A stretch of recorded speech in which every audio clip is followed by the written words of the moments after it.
जब आए? नमस्कार कहा, शुक्रिया कहा, सब कुछ। इतना अच्छा मूवमेंट रहा, भगवान उनकी रक्षा करे। हाँ।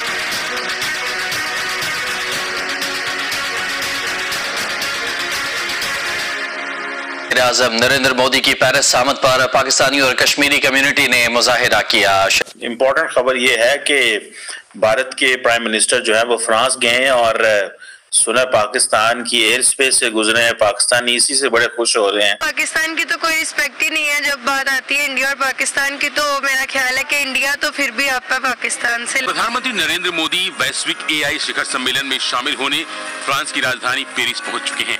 पीएम मोदी फ्रांस के राष्ट्रपति इमैनुअल मैक्रों के साथ मिलकर मंगलवार को इस सम्मेलन की सह अध्यक्षता करेंगे। पीएम मोदी जी के नेतृत्व में और मैसियो प्रेसिडेंट इमैनुअल मैक्रो के नेतृत्व में दोनों देशों की कैपेसिटी है कि AI के कालखंड को पूरी दुनिया में लीड कर सकते हैं, इंडिया एंड फ्रांस दोनों मिलकर के। जय हिंद दोस्तों पेरिस समिट एक AI समिट का हिस्सा है।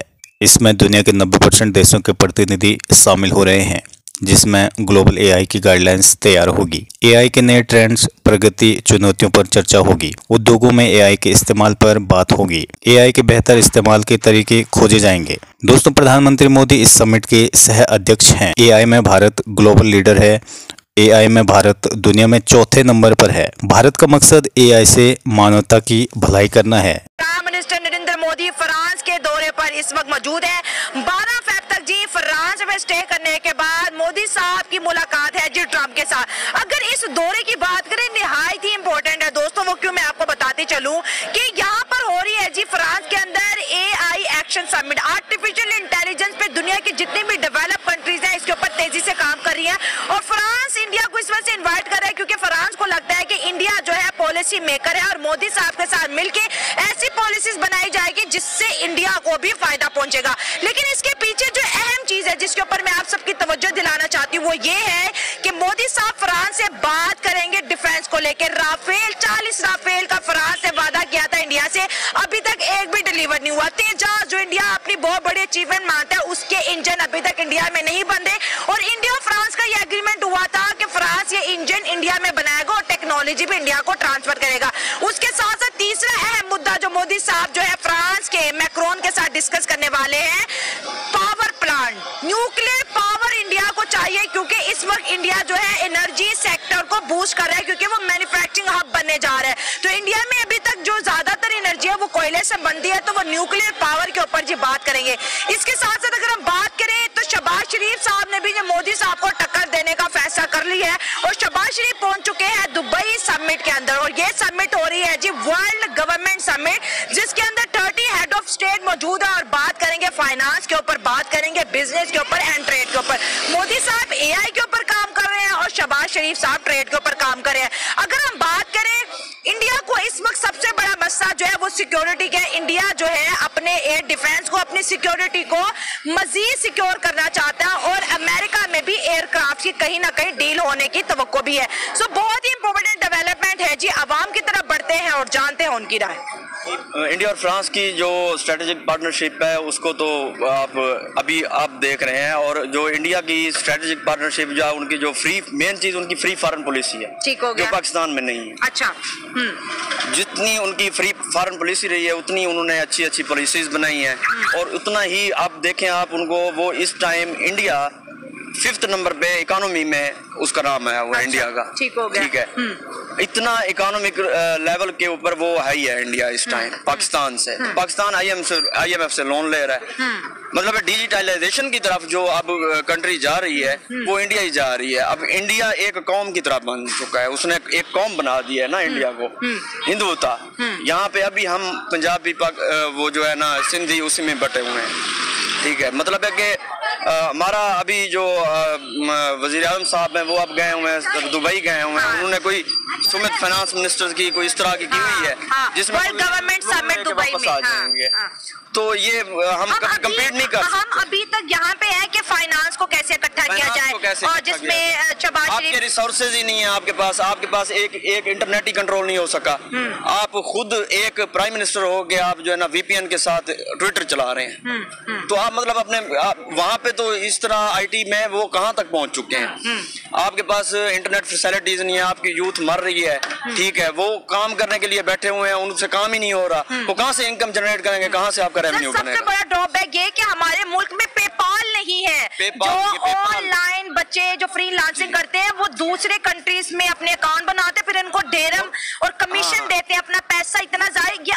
आपको नहीं लगता कि ये भाई सोमालिया में पेपाल है और हमारे पास वो वीपीएन लगा के पेपाल के अकाउंट लड़कों ने बनाए हुए हैं, हमने देखे हुए। सस्पेंड हो जाते हैं, वो 2 दिन बाद सस्पेंड हो जाते हैं। वही वो जितना है इलीगल है काम, इलीगल ही हो रहा है। कोई काम भी एजेंट्स बैठा तो अपना कमीशन लेते हैं। आपका कोई पाकिस्तानी लीगल काम कर ही नहीं रहा। सर मैं तो ये सर पकड़ के बैठ गई कि जब मैंने ये देखा कि सोमालिया जैसी कंट्री में पेपाल है, पाकिस्तान के पास यूथ है और पाकिस्तान के पास जो है फ्रीलांसिंग वाली कैपेसिटी भी है, आईटी भी बचे पड़े हैं, लेकिन हमारी गवर्नमेंट ने ना यहाँ पर जो है पेपाल अब तक लेके आए, ना कोई यूट्यूब का ऑफिशियल जो है ऑफिस यहाँ पे लेके आए, ना यहाँ पे गूगल का कोई ऑफिस है, ना माइक्रोसॉफ्ट का। सर आपको नहीं लगता हम आज भी गारों वाली जिंदगी में रह रहे हैं? वो पढ़े लिखे हैं ही नहीं, खुद ही वो इतने पढ़े लिखे नहीं है। अगर वो पढ़े लिखे होते तो वो पॉलिसीज बनाते।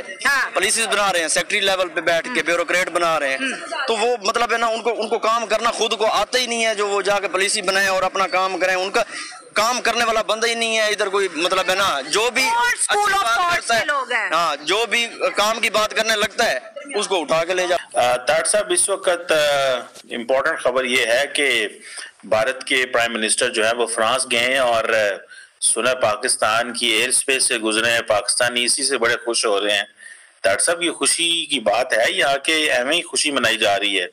और दूसरा, तार साहब ये बताएं कि एआई समिट में हमारे वज़ीर आज़म को तो नहीं बुलाया जाता। एआई समिट हो रही है, हमारी भी तो 240 मिलियन की आबादी है, हम भी तो बड़े यूजर है तार साहब, हमारे भी बच्चे टिकटॉक पे और सोशल मीडिया पे और इधर उधर काफी इंटरनेट की हम बहुत बड़े जो है वो यूजर हैं। तो ये क्यों तार साहब, ये डिस्क्रिमिनेशन है? हमारे बहुत सारे लोग कहते हैं कि हमारे साथ ज्यादती होती है, हमें इनवाइट नहीं किया जाता।